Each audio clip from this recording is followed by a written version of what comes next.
بہت سی گڑیوں سے سجا یہ گھر ماسکو کی 34 سالہ آرٹ نقاد مرینا پیلیٹووا کا ہے۔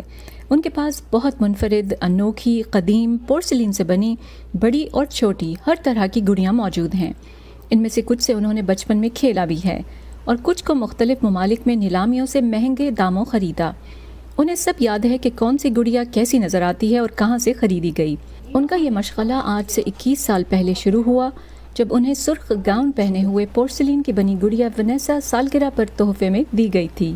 Собственно, вот с этой куклой, которую зовут Ванесса. میری 13ویں سالگرہ پر والدہ نے مجھے یہ تحفے میں دی۔ اس وقت کسی کے پاس ایسی گڑیا نہیں تھی۔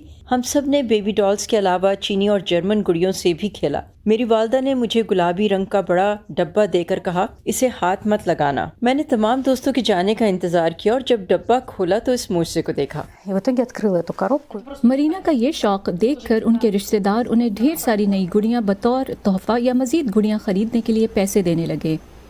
اس وقت ان کے پاس امریکہ، برطانیہ، فرانس، جرمنی سمیت دنیا کے کئی ممالک کی 800 سے زیادہ گڑیاں موجود ہیں، جن میں سے تقریباً 200 پورسلین کی بنی ایڈیشن یا انٹیریئر ڈالز ہیں۔ Собственно, эта кукла относится к... یہ ان گڑیوں میں سے ہیں جنہیں اسمال ایڈیشن ڈالز کہا جاتا ہے، مطلب انہیں کم تعداد میں منفرد انداز سے بنایا جاتا ہے۔ ان سے کھیلا نہیں جا سکتا کیونکہ کپڑے کی باڈی کے علاوہ ان کا ہر حصہ پورسلین سے بنایا جاتا ہے۔ یہ گھر کے اندر آرٹ کی طرح سجا کر سراہنے کے لیے ہیں۔ произведение искусства. مرینا کے گھر کا تہ خانہ ان کی گڑیوں کی اس کائنات کا مرکز ہے، جہاں وہ مختلف نمائشوں کے لیے گڑیوں کی مرمت کرتی ہیں۔ اس کام میں ان کی 70 سالہ دادی کا بڑا ہاتھ ہے، جو مرینا کو نئی گڑیاں خریدنے، ان کی دیکھ بھال اور کپڑے بنانے کے بارے میں مشورے دیتی ہیں۔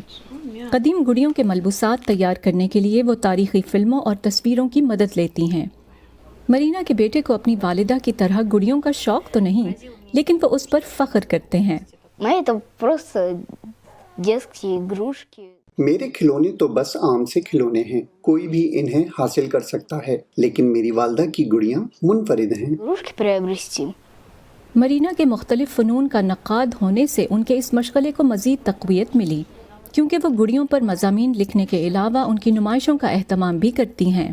ان کے project journey into the world of dolls کی دنیا بھر کے 100 شہروں میں نمائش ہو چکی ہے اور جلد ہی وہ اسے دوبارہ شروع کرنے کے لیے پر امید ہیں۔